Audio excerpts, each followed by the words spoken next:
Hello everyone and welcome back to another video. If this is your first video here, my name is Nicole. I do a lot of travel and book content, but because I'm traveling the world for a year, starting in October 2025, I'm doing a lot of travel content. And so this is another budget cost of living video. So I hope you enjoy it. All right, so let's just get down to the numbers because you probably clicked on this just to know how much it cost for me to live in Sydney, Australia for about 6 weeks. I'll put the dates here. All right, and if I sound a little funny, I am still recovering from like a mouth ache. Right when I got back into the States, all of a sudden my mouth started to hurt. So it feels a lot better. That's why I'm able to do this video. But if I sound like I have a lisp or something, it's because this part of my cheek is a little puffier than this part. So, or this cheek is puffier than this cheek. So, excuse that. But I hope I sound okay. Okay. And let's, again, get to the numbers. All right. So, I was in Australia. Australia was like the longest place, the place I stayed the longest. It just worked out that way. So I knew I was going to be in Sydney for a month, pretty much all of February. And I actually ended up staying there until like mid-March because my husband joined me in Australia and he wanted to see Australia. He was originally supposed to just meet me in Bali, but he decided to come to Australia first and then we went to Bali. So this video though is just the cost of me living in Australia. I will have a part 2 of when my husband came, so you can see the cost of 2 people. So this is just me in Australia by myself from February 1st to March 3rd. There you go. I remember the dates. I put them here. All right, so let's just go into accommodations. I started off my time in Australia doing workaway again, so my accommodations were 0. And then I had to get an Airbnb for a few days. Then I got a trusted house sitter, and then I got a hotel. So my total cost for accommodations came out to $832.90. So I got workaway for about 20 days. Then I did a short stint at an Airbnb. Then it just turned out a trusted house sitter came available. So I was like, sure, let me do that for a few days. And then I ended my time at a hotel. And then when my husband came, we got another Airbnb. But for just me, $832.90. Now let's do everyday expenses. All right, so I break down my everyday expenses into pretty simple categories. Restaurants / cafes, groceries, excursions, and transportation. Then other. Other is pretty much everything else.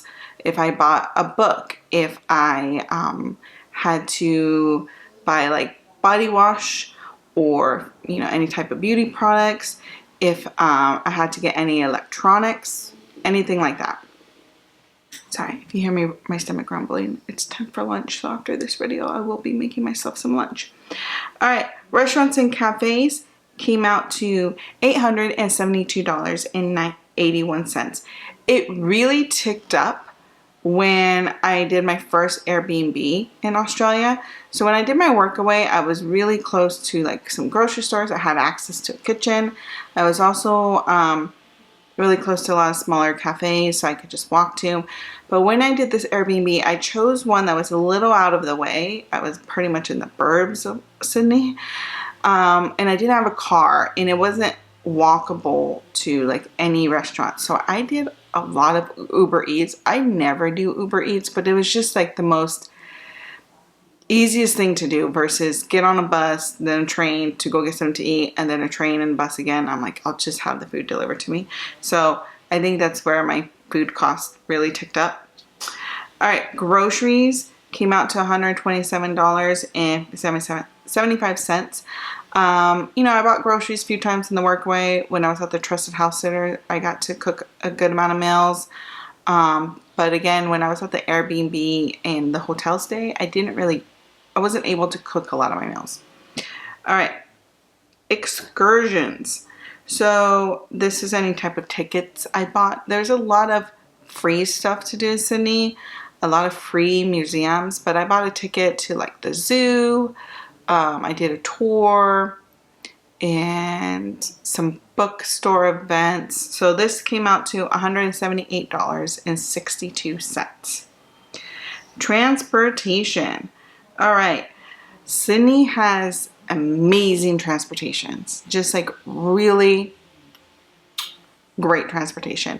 They have buses, they have ferries, they have trains, they have a light rail, and then they also have a metro. So the light rail sort of just does like I sort of feel like it just does a main circle around like the main touristy part of Sydney. The trains pretty much go wherever you think trains should go in Sydney. Like they go pretty far. The metro, I never took the metro, but the metro, what I noticed, goes even further than some of the trains, but not if you see Sydney, the trains would go like north, west, west, southwest, and south, right? Like they poke out. And the metro really only goes one direction, I feel like, but goes really far out. So I think for the people that live like an hour plus away from Sydney, but maybe have to work in Sydney, so that's the metro. And then the buses, of course, just go all around Sydney. And the buses were even really good out in the burbs where I was staying at. So I took a lot of buses. I took a lot of ferries. That was my main part of transportation. I think I took an Uber, let's say like 5-6 times. And I usually took that when it was pretty late at night. I was finishing the event and I just knew I didn't feel like taking a ferry on a bus to just get home. Like, you know what I mean? Like I just wanted to just get there. So my transportation cost for about 6 weeks came out to $652.44. Also with transportation, they do the tap to pay. So if you have Apple Pay on your phone, you could just tap your phone. You could also just tap your card. So you don't have to buy like a little Metro card unless you want to. I would suggest maybe getting the Metro card if you're like a senior or a senior citizen or like in school, because I think if you're a student or a senior citizen, you do get discounts. I don't know how they can track that if you just do tap to pay, so I would maybe get the Metro card for that. And if you guys remember from my New Zealand video, my transportation costs in Sydney is about $200 less, because in New Zealand I had to rent a car, so that was good. But nothing beats Palermo or Naples. I walked everywhere. In Split, I walked everywhere. I think Split was also just an Uber ride from the airport to my Airbnb and then back. Like, it wasn't a lot.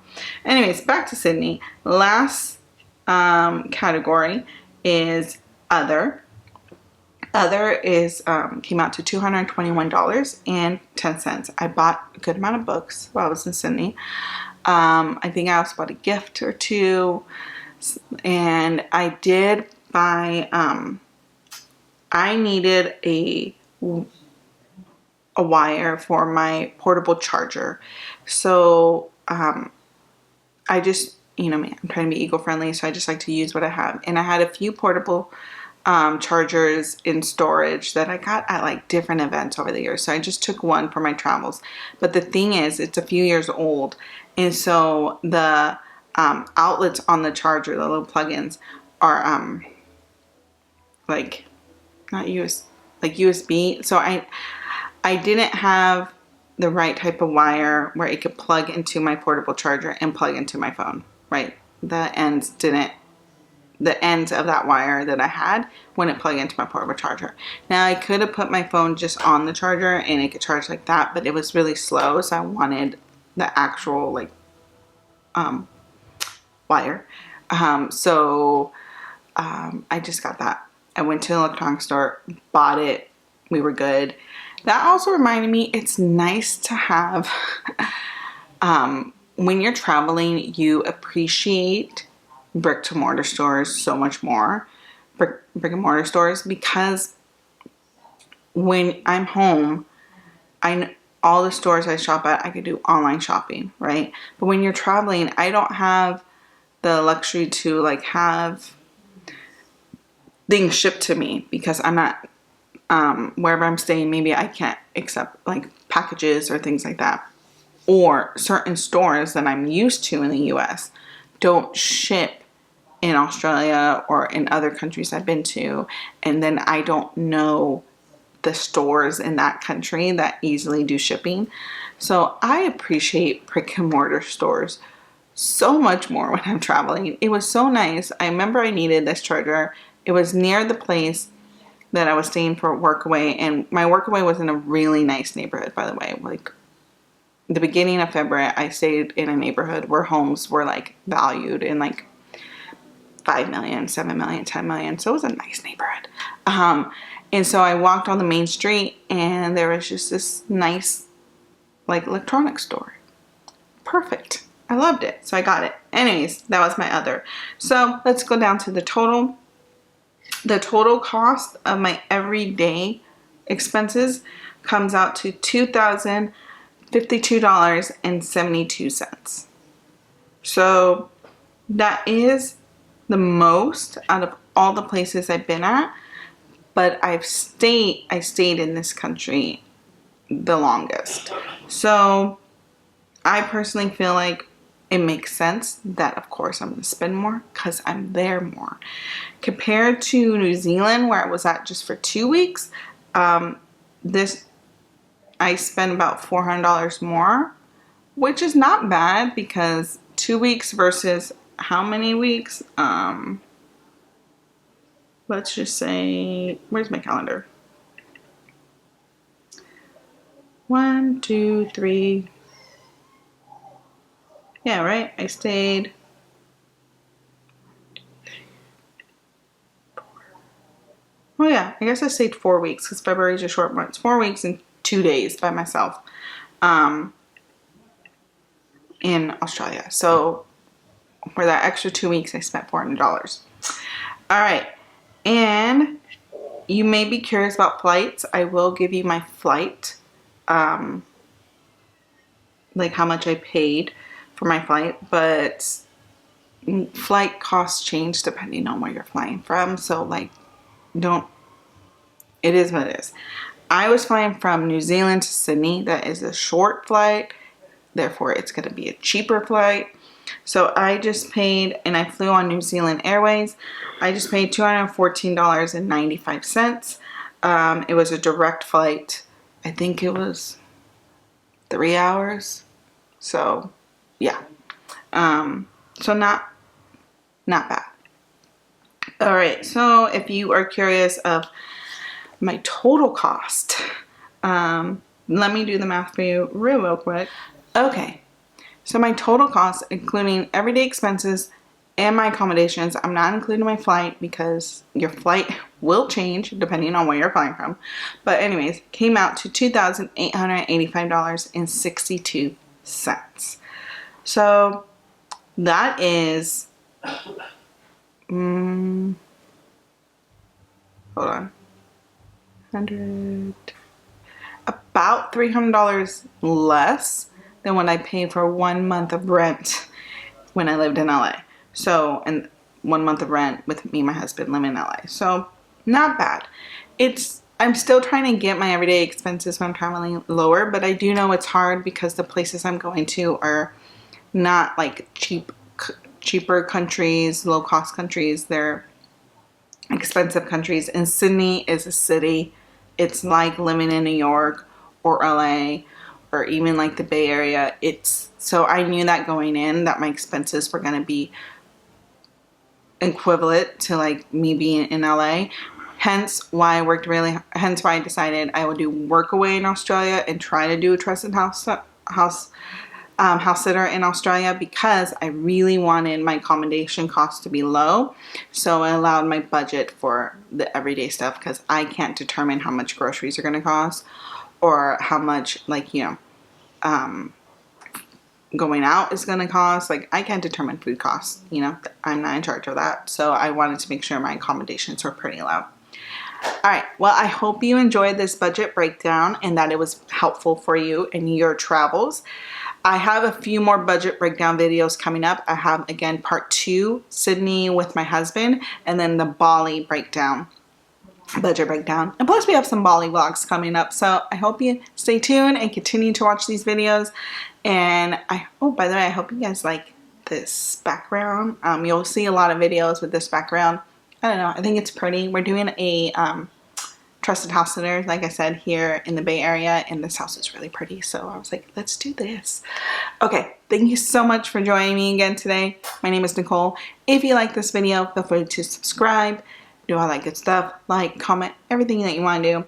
Also, in the link in the description is a buy me a coffee link. If you really love these videos, feel free to buy me coffee. I like coffee, so feel free to buy me some. All right, thank you so much, and I'll see you on the next video.